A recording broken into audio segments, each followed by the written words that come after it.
Hello students, today we are going to study Statistics for Economics, chapter Measures of Central Tendency, part 1.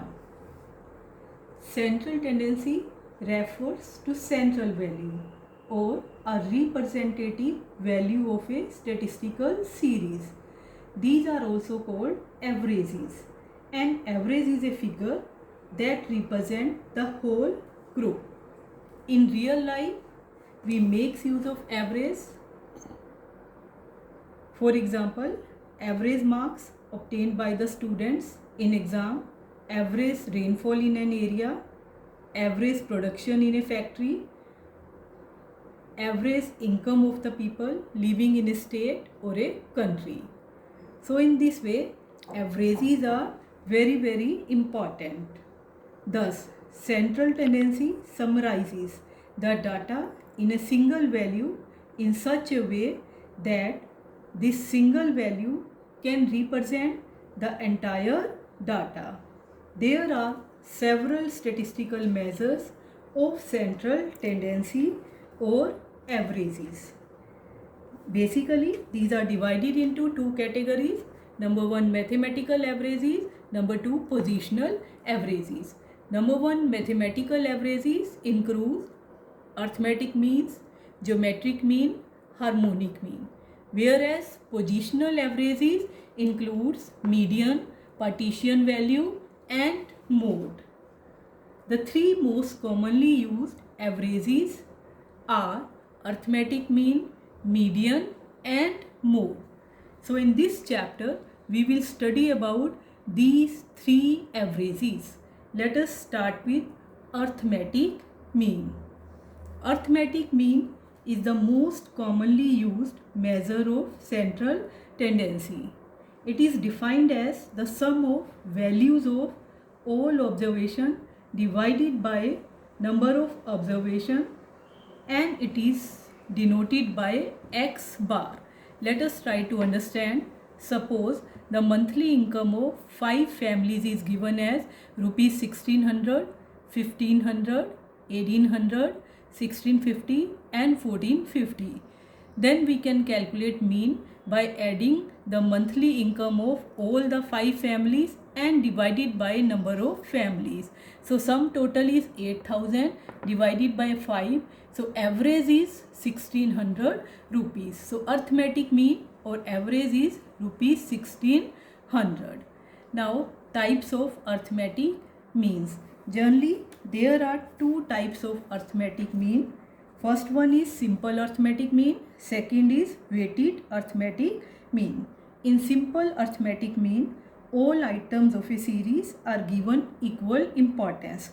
Whereas in weighted arithmetic mean, different items of the series are accorded different weights in accordance with their importance.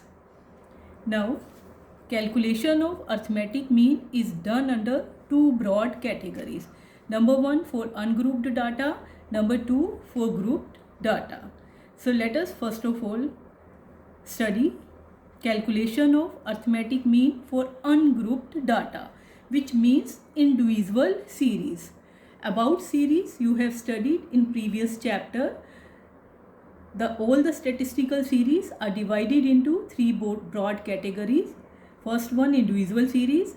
Second, discrete series, which is also known as frequency array. Third one is continuous series, known as frequency distribution. So today we shall learn the calculation in case of individual series. Now here the daily income of 10 workers is given as. The workers are A, B, C up to J. This is number of workers 10. Daily income of the worker is 120 rupees, 150, 180, 200, 250, 300, 220, 350, 370 and 260.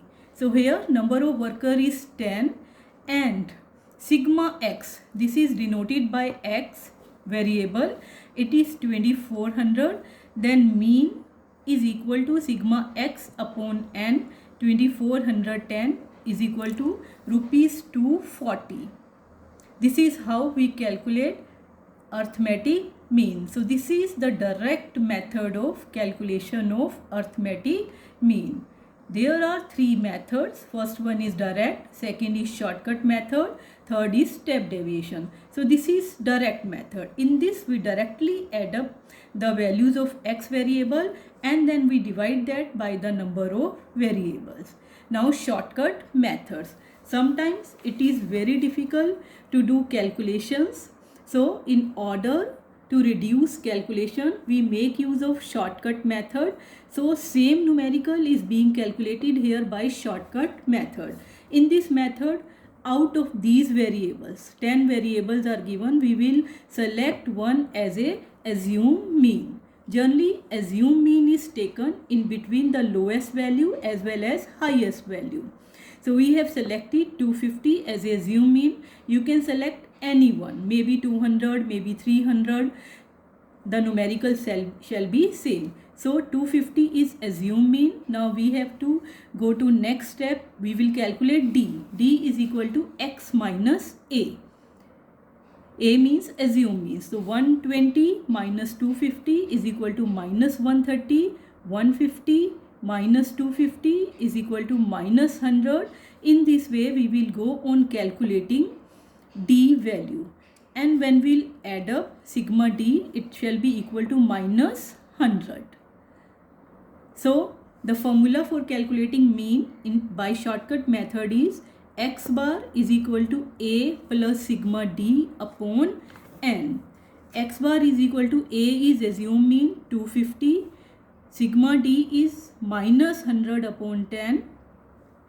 So it shall be 250 minus 10. Rupees 240 is the arithmetic mean.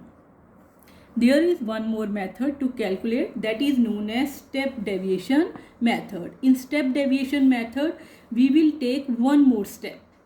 We will do the calculation in the same way as in the shortcut method. Number of workers are mentioned here. Daily income is there. Then we will take D. D is calculated by x minus A. Then all these values have one common value, that is we will calculate D dash, which is equal to x minus A upon C. C is the common factor. So here common factor is 10, by which all the values are divisible. So we will calculate D dash. It will work out 130 divided by 10 is equal to minus 13. Then 100 divided by 10 minus 10. Minus 70 divided by 10, 7, minus 50 divided by 10, 5, and in this way we will calculate D dash. Now sigma D dash is equal to minus 10. Now the formula for calculating arithmetic mean, x bar is equal to A plus sigma D dash upon n into C. After putting the values 250 plus then minus 10 upon 10 into 10. It is equal to 250 minus 10 and the average is rupees 240. In this way we can calculate arithmetic mean for ungrouped data, that is for individual series. So students, do practice the numerical given in your book, and in the next part we will study about calculation of arithmetic mean for grouped data. Thanks a lot.